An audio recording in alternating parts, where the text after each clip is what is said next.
बक्सर आइल बानी। बक्सर कम से कम 500 लोग आइल बा। 500 जाके जहाँ तू बैठल बड़े बबली बाबा के यहाँ, बाबा के भी जाके गोड़ धैले बड़े, तू बहरी निकल। बाबा के लिहाज बा, हमनी के नज़र में छोटे चाचा के लिहाज बा, आ जाके वही तू बैठल बड़े बहरिया। कहले न क्या के फरियाल हमारा से बक्सर हिम्मत बताओ देखा दे। तू हमारा के चैलेंज देता रे मारे के, हम तोरा घरे तोरा आया गुनी मारे खाती, आ तू लुका गई बड़े। सब भाई आप सब शेयर करी, और हमनी के गुंडा ना ही जा, हमनी के कलकार ही जा, सबके खातिर प्रिय बनी जा। आई नॉन पर्सन आदमी, नॉन पर्सन करा कुछ ना वेला बताई सब भैया ई धमकी देता है। अब एक खुद कुछ का औकात नहीं खे, 3 में के 13 में करा कुछ लिखे ना आवेला। पूरे अगर यूट्यूब पर डालब एक बारे में तो एक गूगल सर्च बता दिल बाकी कैसन आदमी है। और बताई कि हमरा ऐसा सीधा हम लाइव में ना अले ना विवाद में अले, ये हमरा के आके ई धमकी देले बा।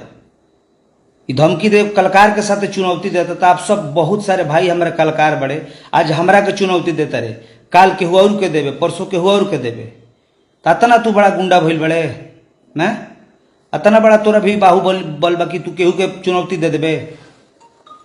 हम तो तोरा के कुछ लाइव में बोला ना रही, तोरा के हम तो इंटरव्यू में कुछ बोला ना रही, तो तू अपन काहे खातिर हमरा के बीच में खोदले हैं? खोदले काहे हमरा के? तोरा खोदल महंगा पड़ जी नो। अब आइल बनी बक्सर आओ ना, 500 लोग आइल बा बक्सर, कहाँ जाकर लुकाइल बड़े तू? गोलम्बर पर बोलो, ज्योति चौक बोलो, तो उजा आओ, तोरा घरे लोग पहुंचल बा। ऐसा लोग के आप सब जितने भोजपुरी भाई लोग बा और जे भी देखता, ऐसा लोग के आप सब बाइकाट करी। ऐसा लोग के कबो भाव मत दी, ऐसा लोग के हमेशा बाइकाट करिए ट्रेड से। कैसे कि हर एक के साथ ही काम ऐसा करे लाई, सबके साथ। समर सिंह के साथ ऐसे कैलस, रितेश पांडे के साथ कैलस, माने छोटे छोटे कलाकार गोलू गोल के साथ ही ऐसे मैं सबके साथ ही अगला करता। तो बताई हमनी के कहाँ जाए? हमनी के रंगबाज ही जा, गुंडा ही जा, हमनी के कलाकार आदमी ही जा, सबके खाती है जा। सब कोई हमरा खातिर प्रिय बा, सबके हम दिल में रखल अपने, छोट हो गए बड़ हो गए चाहे बड़, जे भी मान सम्मान सबके दिल से हमनी के आदमी मानेला। आ ई एगो आके जान जी की भोजपुरी में गंध मचौले बा, अब चुनौती देता कल हमरा के। तो सुन ले, कलाकार से बड़ा केहू बदमाशो ना होला, कलाकार से बड़ा केहू रईसो ना होला।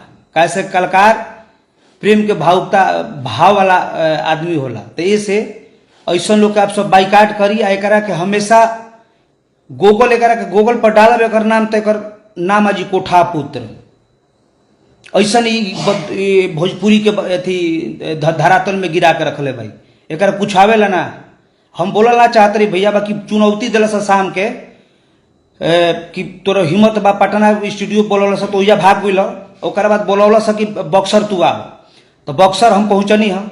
बक्सर 500 लोग पहुँचल, हम बारी जगह पर ना गई। तोरा ऐसा कुत्ता खाती प्रेमी ना जी बारन बैठल बने राजेश भैया के यहाँ, और 500 लोग गोइल बा तोरा के खोजे खाती। कह तो तोरा घरे हम भेजी? अरे चंडाल, कुछ का औकात नहीं खे तोरा, ना तोर कुछ करे का औकात बा। आ झूठो खनी का पाई कैले बड़े। बबली बाबा तोरा के डांट के बुलाता तो हटत नहीं खी, जाकर बैठल बड़े।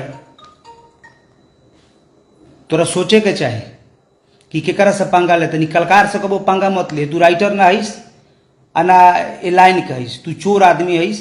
आ चोरी करके चपलूसी करके तोर गुजारा चलेला। आज तहनिए के वजह से देख उ कितना परेशान बड़े भाई साहब, तहनिए के चलते।